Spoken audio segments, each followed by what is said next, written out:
Hello everybody, कैसे हैं भाई आप सब। Very good evening to you all. तो आज फिर से मैं आप सभी के समक्ष आ गया हूं और हमारा भारतीय साक्ष्य अधिनियम 2023 का जो लेक्चर सीरीज था वो क्या था, चल रहा है और चलता ही रहेगा, अभी बंद होने वाला नहीं है। तो एक बार दिल से आप सभी का मेरे यूट्यूब चैनल विधि मेड इजी पर हार्दिक हार्दिक स्वागत है। तो लास्ट लेक्चर तक हम लोगों ने जो है सब कुछ देख लिया। इवन लेक्चर नंबर जो 5 था हमारा, सेक्शन नंबर 3 ऑफ चैप्टर 2 जो कि बात करता है रेलेवेंसी ऑफ फैक्ट के बारे में, कि एविडेंस जो है दो ही चीज़ों पर दिया जाएगा, एक फैक्ट इन इशू पर और एक रेलेवेंट फैक्ट पे, है ना। आज सेक्शन नंबर 4 जो कि है भारतीय साक्ष्य अधिनियम 2023 का। तो पेन और कॉपी उठा लें और स्ट्रेट बैठ जाएं, से लेट करके सो करके बेड पे एज अ फिल्म की तरह जो है ना देखें। और आप लोग तो एक लॉ स्टूडेंट है भाई, समझदार प्यारे प्यारे, तो पेन और कॉपी ले लें और नोट डाउन भी करते चलें, ठीक है। तो हमारा बीएसए 2023 का लेक्चर नंबर कितना है भाई, ये 6, ठीक है। आज हम लोग बात करने वाले हैं सेक्शन नंबर 4, धारा 4 के बारे, ठीक है। सेक्शन नंबर 4 को जो है कहा गया है कि ये डॉक्ट्राइन ऑफ रेस जेस्टे पर क्या है, आधारित है, ठीक है। आई होप आप लोगों को क्लियर दिख रहा होगा। Let me confirm, yes it is clear. तो जो हमारा सेक्शन नंबर 4 है वो डॉक्ट्राइन ऑफ रेस जेस्टे पर क्या है, वो बेस्ड है, ठीक है। अगर बात करें कि अब ये क्या है कि भारतीय साक्ष्य अधिनियम की धारा 4 में क्या आ रहा है भाई, आ रहा है बीएसए 2023 में, ठीक है। बीएसए 2023 में जो है अब ये धारा 4 में आ रहा है, ठीक है ना। लेकिन अर्लियर, इससे पहले अर्लियर अगर देखें तो ये इंडियन एविडेंस एक्ट 1872 के सेक्शन नंबर जो है वो 6 में आया करता था। किस में आया करता था, इंडियन एविडेंस एक्ट ऑफ 1872 के सेक्शन नंबर 6 में आया करता था। और अब यहाँ मैं लिख देता हूँ, अब धारा 4 भारतीय साक्ष्य अधिनियम 2023, ठीक है ना। अब धारा 4 में आता है सेक्शन 4 में, और ये अर्लियर सेक्शन नंबर 6 में आता है। तो सबसे पहला डिफरेंस तो यही हो गया। अब यदि अगर आप सभी के पास बेयर एक्ट होगा तो बेयर एक्ट को निकालोगे और बेयर एक्ट को खोल करके बैठोगे, क्योंकि बिना बेयर एक्ट का जो है ना वो नहीं समझ में आएगा, ये मैं दावे के साथ कह सकता हूँ। और अच्छा भी है, बेयर एक्ट के साथ साथ एक बार मिलाते चलोगे कि मैं सही बता रहा हूँ या गलत बता रहा हूँ, ठीक है। तो सेक्शन नंबर 4 में देखोगे तो वहाँ लिखा हुआ तुम्हें मिलेगा बीएसए में कि fact forming same part of transaction. Section number 4 कह रहा है कि fact forming same part of transaction, मतलब एक ही समव्यवहार। अगर हिंदी में बात करें, सेम पार्ट ऑफ ट्रांजैक्शन को कहते हैं एक समव्यवहार कहते हैं। हिंदी वालों के लिए मैं ये सिर्फ कर दे रहा हूँ, ठीक है ना, ताकि आप लोगों को कोई दिक्कत ना हो। अच्छा, फैक्ट का मतलब क्या हो गया, तथ्य, मतलब वे तथ्य जो एक ही सेम पार्ट ऑफ ट्रांजैक्शन में क्या हो रहे होंगे, फॉर्म हो रहे होंगे। तो वो क्या होंगे भाई, वही है डॉक्ट्रिन ऑफ रेस जेस्टे। अगर हम लोग जो है बात करें डॉक्ट्रिन ऑफ रेस जेस्टे के बारे में, तो हमारा इंग्लिश लॉ भी यही कहता है कि the fact which forms by the same part of transaction is called as, क्या भाई, is called as res gestae. मैं लिख देता हूँ, fact formed by same part of transaction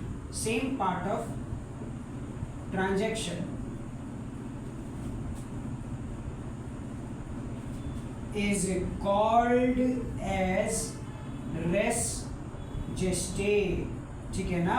ये कहाँ कहा गया है? ये इंग्लिश लॉ में, अंडर इंग्लिश लॉ। याद रखना कि इंग्लिश लॉ में जो है यही कहा गया है, यही डेफिनेशन कहा गया है कि वे तथ्य जो कि एक ही समव्यवहार में फॉर्म हो रहे होंगे, वे तथ्य जो एक ही समव्यवहार में फॉर्म हो रहे होंगे वह कहलाते हैं रेस्ट जेस्टे, ठीक है ना। कोई दिक्कत? कोई दिक्कत नहीं। अब आते हैं भाई कि रेस्ट जेस्टे कैसा लैंग्वेज है, कैसा वर्ड है। तो रेस्ट जेस्टे एक लैटिन वर्ड है। कैसा है? लैटिन वर्ड, ठीक है। लिख लो, नोट डाउन कर लो कि res जेस्टे is a Latin word. ये कैसा वर्ड है? लैटिन वर्ड है। Which means things done. इसका मतलब क्या होता है? Things done. रेस्ट जेस्टे एक लैटिन वर्ड है जिसका मतलब होता है थिंग्स डन, मतलब चीजें हुई, ठीक है ना। चीजें हुई, ठीक है, हुई, ठीक है। तो एक लैटिन वर्ड है। अच्छा, रेस्ट जेस्टे का कॉन्सेप्ट किस ईयर के बीच में आया? तो ये भी लिख लो कि इसका जो कॉन्सेप्ट है रेस्ट जेस्टे का वो 1610 से 1620 का जो साल था उसके बीच में ये कॉन्सेप्ट तुमको देखने को मिला, ठीक है। इसका मतलब लिख लो ओरिजिनेशन, ओरिजिनेशन लिख लो, ओरिजिनेशन, ठीक है। 1610 से 1620 बिटवीन लिख देते हैं यहाँ पे, ठीक है, बिटवीन 1610 से 1620 के बीच, ठीक है। नोट्स में प्रोवाइड कर दूंगा, ठीक है। वो सभी नोट्स जो है ना जो बता रहा हूँ वो प्रोवाइड कर दूंगा।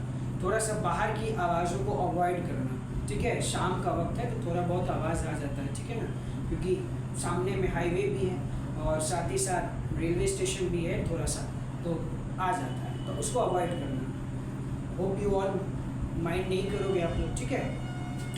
चलो बैक टू टॉपिक। रेस्ट जेस्टे एक लैटिन वर्ड है जिसका मतलब होता है थिंग्स डन, और इसका ओरिजिनेशन हुआ है 1610 से 1620 ईस्वी के बीच में हुआ है, ठीक है। इसको पहले कौन यूज किया करते थे? तो दिस कॉन्सेप्ट, या कह सकते हैं ये लिख दो कि res gestae are generally used by Romans. कौन यूज किया करते थे? रोमन्स। अब रोमन्स कौन होते हैं? आप सभी लोग क्लास 9 पढ़ के बैठे होंगे, और जो लोग क्लास 12 में जिनका ह्यूमैनिटीज होगा उनको बहुत अच्छे से पता होगा, मैं ये नहीं बताऊंगा, ठीक है। क्लास 9 वालों को भी पता होगा कि who are Romans, as well as class 12 वालों को भी पता होगा, ठीक है, जिन्होंने ह्यूमैनिटीज लिया है। यहाँ लिख दो अर्लियर, ठीक है ना, earlier res gestae are generally used by Romans. Romans के द्वारा जो है रेस्ट जेस्टे का कॉन्सेप्ट यूज किया जाता था। तो ये कुछ बैकग्राउंड है रेस्ट जेस्टे का, अभी फिलहाल टॉपिक पर नहीं आया है। जो रेस्ट जेस्टे एक्चुअल में कहना चाह रहा है ना वो हम अभी नहीं बताएं। जैसे ही एग्जांपल देंगे तुमको रेस्ट जेस्टे एकदम क्लियर, एक शॉट में क्लियर हो जाएगा, एक शॉट, ठीक है। तो hope you all note down कर दियोगे। नहीं भी कियोगे तो नोट्स को मैं प्रोवाइड कर ही दूंगा पीडीएफ में, डिस्क्रिप्शन बॉक्स में जो है पीडीएफ मेंशन कर दूंगा। आप जरा बेयर एक्ट उठाना मेरे प्यारे दोस्त, प्यारे भाई, प्यारे बच्चों, ठीक है। नोट डाउन बेयर एक्ट उठाना और देखना कि बेयर एक्ट में लिखा होगा कि अकॉर्डिंग टू, मैं बस कह रहा हूँ ऐसा, ठीक है। बेयर एक्ट में ऐसा ही मिलता जुलता जो है तुम्हें देखने को मिलेगा, ठीक है। अकॉर्डिंग टू भारतीय साक्ष्य अधिनियम 2023, ठीक है, the fact though not in issue, क्या कह रहा है? The fact though not in issue but are so connected with fact in issue, with fact in issue। क्या कहा? भारतीय साक्ष्य अधिनियम का धारा 4 कह रहा है कि वे तथ्य जो विवाद का विषय नहीं है, वे तथ्य जो विवाद का विषय नहीं है, लेकिन उस विवाद के विषय के साथ एक ऐसा कनेक्शन बना रहे हैं, but are so connected with fact in issue which forms same part of transaction, same part of transaction, ठीक है, आर रेलेवेंट, ठीक है। क्या कहना चाहा, अभी और है आगे, तोड़ तोड़ के बता रहा हूं कि भारतीय साक्ष्य अधिनियम का धारा 4 कह रहा है कि वे तथ्य जो विवाद का विषय तो नहीं है, मगर उसी विवाद के विषय के साथ एक ऐसा कनेक्शन बना रहे हैं एक ही सम व्यवहार में, in the same part of transaction, कि वह क्या होंगे, सुसंगत होंगे, मतलब रिलेवेंट होंगे, ठीक है ना, समझ में आ रहा है। और आगे क्या कहता है कि वेदर दे अकर, क्या कहा, whether they occur in same time, same place और डिफरेंट टाइम, डिफरेंट प्लेस, यही तो कहना चाहा, ठीक है, और डिफरेंट टाइम डिफरेंट प्लेस। अब आओ, ये कंप्लीट हो गया धारा नंबर 4 का, जो बेरेट का लैंग्वेज कहता है, ठीक है। कहना क्या चाहा भारतीय साक्ष्य अधिनियम की धारा 4, कि वे तथ्य जो विवाद का विषय तो नहीं है, मगर उसी विवाद के विषय के साथ एक ऐसा कनेक्शन बना रहे हैं एक ही सम व्यवहार में, सेम पार्ट ऑफ ट्रांजैक्शन में, कि वह सुसंगत है, भले ही वह सेम समय पर सेम जगह पर हुआ हो या डिफरेंट समय पर डिफरेंट जगह पर हुआ हो। बेयर एक्ट उठाओ, देखो ना, यही चीज लिखा हुआ, कुछ नया चीज नहीं लिखा हुआ है। अर्लियर भी इंडियन एविडेंस एक्ट ऑफ 1872 में भी यही चीज लिखा हुआ था, और भारतीय साक्ष्य अधिनियम का धारा 4 भी जो है ना, यही चीज तुमको जो है कह रहा है, ठीक है। अब बार बार तुम लोग का, तुम्हारे मन में ये सवाल उत्पन्न हो रहा होगा, खास करके जो अभी एलएलबी कर रहे हैं स्टूडेंट्स और जो बीएलएलबी कर रहे हैं, ठीक है, अगर या तो बीएलएलबी फर्स्ट ईयर या सेकेंड ईयर के जो बच्चे देख रहे होंगे, तो ये ट्रांजैक्शन यहाँ उठ रहा होगा कि सर जो है ट्रांजैक्शन वर्ड का प्रयोग कर रहे हैं, क्या ये पैसे का लेन देन से रिलेशन है क्या इसका? तो देखो, ट्रांजैक्शन के बारे में भी अब हम लिखने जा रहे हैं, तो गौर से लिखना, ठीक है ना। होप यू यहाँ तक तो समझ में आ गया कि वे तथ्य जो विवाद का विषय तो नहीं है, लेकिन उसी विवाद के विषय के साथ ऐसा कनेक्शन बना रहे हैं कि एक same part of transaction form कर रहा है जो कि रेलेवेंट है, भले ही वो सेम प्लेस पे, सेम जगह पे, डिफरेंट प्लेस पे, डिफरेंट जगह पर हुआ होगा। देखो तुम कितना फास्टली बोल दिए, बोले कि नहीं बोले, तुम समझ पा रहे, तो तुम भी ये समझोगे, और अब तक तो समझ में आ गया होगा, लेकिन अब जब एग्जाम्पल देंगे, खत्म, एक शॉट में खत्म, एकदम क्लियर, ठीक है ना। चलो जरा कॉपी पे लिख लो, what is transaction, what is transaction, ठीक है। लिखो क्वेश्चन, व्हाट इज ट्रांजैक्शन, ठीक है। मतलब अगर हिंदी में लिखे मेरे प्यारे हिंदी वासियों के लिए, कि सम व्यवहार क्या है, ठीक है ना, सम व्यवहार क्या है। तो देखो, ट्रांजैक्शन जो है एक continuity of event, continuity of event, या ये कहो कि एक कंटिन्यूअस सीरीज ऑफ इवेंट, ठीक है ना, जहां पर किसी भी जगह पर हुआ हो, ठीक है। एक सीरीज ऑफ इवेंट है, कैसा सीरीज ऑफ इवेंट है, तो कंटिन्यूअस, ठीक है ना। एक बात तो खास करके याद रख लेना कि रेस जेस्टे के केस में जो है कभी भी पार्ट ऑफ ट्रांजैक्शन में ब्रेक नहीं आना चाहिए। अगर ब्रेक आ गया, ठीक है ना, तो वहां पर रेस जेस्टे का कॉन्सेप्ट नहीं लगेगा, ठीक है ना। तो एक कंटिन्यूअस सीरीज ऑफ इवेंट होना चाहिए। चलो अब एग्जाम्पल पर आते हैं, ठीक है। अब तुमको एग्जाम्पल से हम ट्रांजैक्शन भी हो, रेस जेस्टे भी हो, स्पॉन्टेनियस वर्ड जो यूज करेंगे हम लोग डिफाइन करने के लिए, कि there should be an spontaneous chain of circumstances जो कह सकते हैं, होना चाहिए, ठीक है। देखो एक एग्जांपल दे रहे,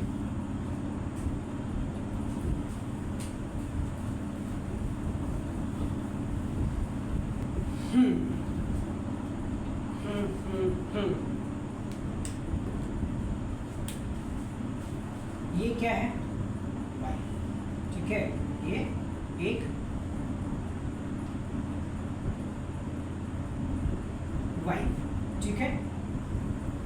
ये वाई। इसके हत्या का आरोप किस पे लगाया गया है?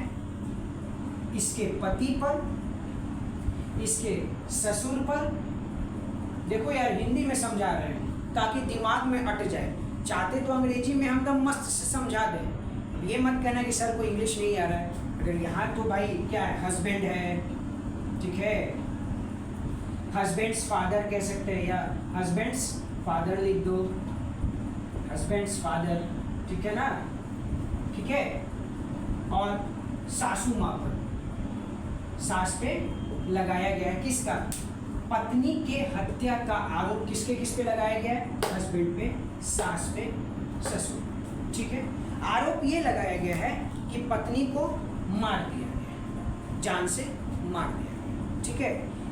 इसके बच्चे जो हैं, इसके बच्चे, ठीक है, इसके जो नन्हे मुन्ने जो बच्चे हैं वो क्या कर रहे थे? तो बालकनी कह दो, बालकनी में बोल सकते हो, एग्जाम्पल ही बता रहे हैं, या फिर वरांडा में, ठीक है ना, होता है ना सभी के घर में वरांडा, वहां क्या कर रहे थे? तो खेल रहे थे। लो भाई, खेल रहे थे। तो जब ये बच्चे इसके खेल रहे थे तो इसने अपनी माँ को रोते हुए, उसके रोने का आवाज, चीखने का आवाज, मदद मांगने तक का आवाज सुना। तो विवाद का विषय क्या है मेरे प्यारे भाई? कि इन तीनों ने मिलकर इसका मर्डर कर दिया, ठीक है। अब जैसे भी मर्डर किया हो, गला घोट के किया हो, जला कर किया हो, जैसे भी किया हो, ये इस मुद्दे पे छोड़ दो, बस समझ लो कि मर्डर कर दिया। तो इसके बच्चे जो बालकनी में बोलो, वरांडा में बोलो, खेल रहे थे, तो उसने अपनी माँ को चीखते हुए, चिल्लाते हुए, मदद मांगते हुए सुना और देखा कि मेरी माँ चिल्ला रही है, और उन्हें ये तीनों मिलकर के जो है एक रूम में जबरदस्ती क्या कर रहे हैं? ढकेल दिए हैं और पीट रहे हैं, ठीक है।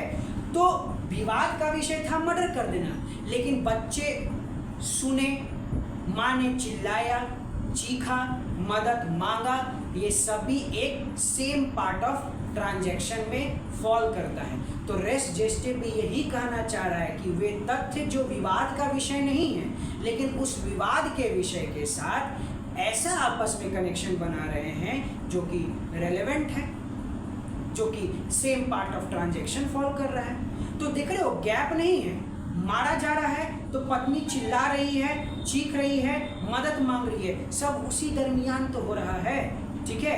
अब आस पड़ोस का भी लोग चीखते हुए, चिल्लाते हुए सुना, ठीक है, और तुरंत गया FIR करने, पुलिस को बुलाने, तो तुरंत गया है पुलिस को बुलाने, सेम पार्ट ऑफ ट्रांजैक्शन में फॉल कर रहा है, ठीक है ना। तो पार्ट ऑफ ट्रांजैक्शन एकदम सेम होना चाहिए, समव्यवहारिकता होना चाहिए, ठीक है ना, किसी तरह का गैप नहीं होना चाहिए। तो देखो, एक स्पॉन्टेनियस कनेक्शन दोनों मतलब फैक्ट एंड इशू और उस अदर फैक्ट के बीच में है। अगर ब्रेक आ गया तो रेस जेस्टे का कॉन्सेप्ट फ्लॉप कर जाएगा, खत्म हो जाएगा। तो अब जा करके तुम्हें, हमको लगता है कि ये समझ में आ गया होगा, और एक बहुत ही चर्चित केस के आधार पर ही हमने जो है ना इससे तुम्हें बताया, और ये केस है वाकई में, ऐसा केस जो है तुमको क्या करते हैं, एग्जिस्ट करता है। उस केस का नाम सवल दास वर्सेस स्टेट ऑफ बिहार, ठीक है ना, सवल दास वर्सेस स्टेट ऑफ बिहार है 1974 का। ये जो केस मैंने बताया उस केस का नाम है सवल दास वर्सेस स्टेट ऑफ बिहार, ठीक है, 1974 सुप्रीम कोर्ट। ऐसा इसी केस में इस तरह का फैक्ट तुमको देखने को मिला था। तो माँ के चीखने का, चिल्लाने का, रोने का, मदद मांगने का, ठीक है, ये सभी एक सेम पार्ट ऑफ ट्रांजैक्शन में फॉल कर रहे हैं। आसपास के लोगों ने देखा, उसने देखा कि उसके बच्चे अपनी माँ को इस तरह से उन पे अत्याचार होते हुए देख रहे हैं, ठीक है, साथ ही साथ आस पास के लोगों ने ये भी देखा कि उसकी माँ चीख रही है, चिल्ला रही है, उसको मारा जा रहा है, तो एक सेम पार्ट ऑफ ट्रांजैक्शन में पास के पड़ोस के जो लोग हैं, आसपास के जो लोग हैं वो पुलिस में गए, कंप्लेन किए, पुलिस आई, इन्वेस्टिगेशन की, एविडेंसेस को कलेक्ट की, इन तीनों से इंक्वायरी की, इससे साथ ही साथ आसपास के लोगों से भी इंक्वायरी की, ठीक है, साथ ही साथ उस बच्चों से भी इंक्वायरी की, तो ये सभी सेम पार्ट ऑफ ट्रांजैक्शन में क्या है, फॉल कर रहे हैं। और रेस जेस्टे भी यही करता है कि सेम पार्ट ऑफ ट्रांजैक्शन अगर होगा तो रेस जेस्टे होगा, अगर सेम पार्ट ऑफ ट्रांजैक्शन में स्पॉन्टेनियस जो कनेक्शन है अगर वो ब्रेक कर गया तो रेस जेस्टे जो एप्लीकेबल नहीं होगा, नहीं होगा, नहीं होगा। समझ में आ गया कि नहीं समझ में आया? अगर समझ में आ गया हो तो लाइक एंड सब्सक्राइब जरूर कर देना, ठीक है। बड़ी ही सरल भाषा में तुम लोग को मैंने बताने का प्रयास किया। अभी क्लियर नहीं हुआ है, अभी खत्म नहीं हुआ है, ठीक है। तो समझ पा रहे हो ट्रांजैक्शन का मतलब? समझ रहे हो? एक सीरीज ऑफ इवेंट जो है वो टेक्स प्लेस हो रहा है, लेकिन उसमें स्पॉन्टेनियस कनेक्शन होना चाहिए, ब्रेक नहीं होना चाहिए, ठीक है। अब ट्रांजैक्शन का डेफिनेशन तो लिख पाओगे, अब तो आसान है, लेकिन फिर भी आप लोग की सुविधा के लिए जो है इसका PDF डिस्क्रिप्शन बॉक्स में हम डाल दें, ठीक है। और थोड़ा सा चर्चा कर लें इस पर, थोड़ा देर का और है, हार्डली 5 मिनट का चर्चा और है, उसके बाद ये रेस जेस्टे का कॉन्सेप्ट जो है वो क्लियर हो जाएगा, ठीक है। अच्छा, मैंने अभी बोला स्पॉन्टेनियस, क्या हो गया यार इसको, चलो इससे नहीं हो रहा है तो इससे, ठीक है। अभी मैंने जो चर्चा की है स्पॉन्टेनियस कनेक्शन, ठीक है। इसमें क्या करता है रेस जेस्टा कि जो फैक्ट जो आ रहा है, जो उस विवाद के विषय से बने उसका कनेक्शन नहीं था, लेकिन सेम पार्ट ऑफ ट्रांजैक्शन में फॉल करने के कारण एक ऐसा कनेक्शन बनाया कि जो कि सुसंगत हो गया, रेलेवेंट हो गया।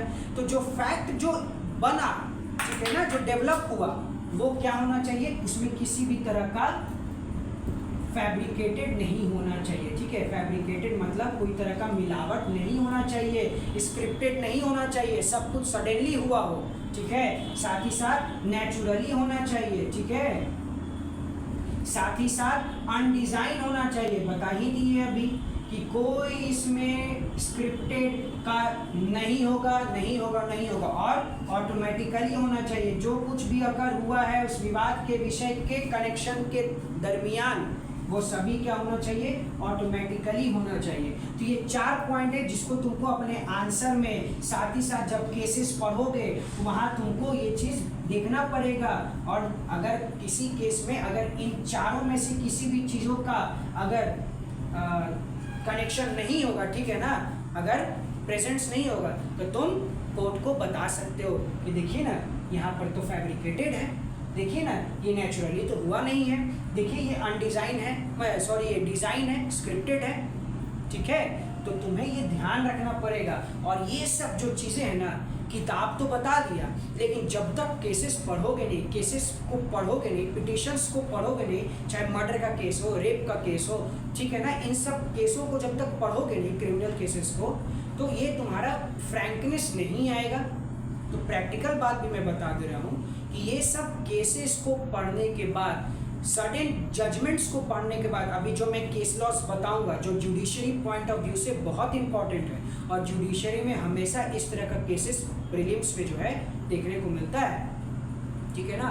तो इन केसेस को जब तक पढ़ोगे नहीं और अपने से उसको क्या बोलते हैं, उसको बाहर निकालोगे नहीं कि वाकई में वहाँ पर same part of transaction fall हो रहा था कि नहीं हो रहा था, कि कोर्ट ने ऐसे ही जजमेंट दे दिया कि ये रेस जेस्टे के कॉन्सेप्ट पे, तो खुद से पढ़ोगे, उसको ऑब्जर्व करोगे, तो तुम्हारा फ्रैंकनेस ज़रूर से खुलेगा, ठीक है।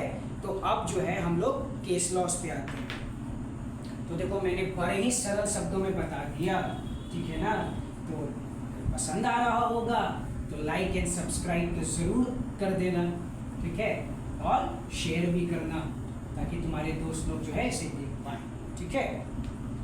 चलो अब केस लॉस पे आते हैं, केस लॉस पे आते हैं, ठीक है।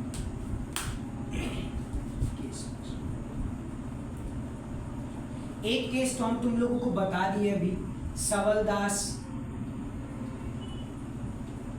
Versus state of Bihar. ठीक है, कब का केस है?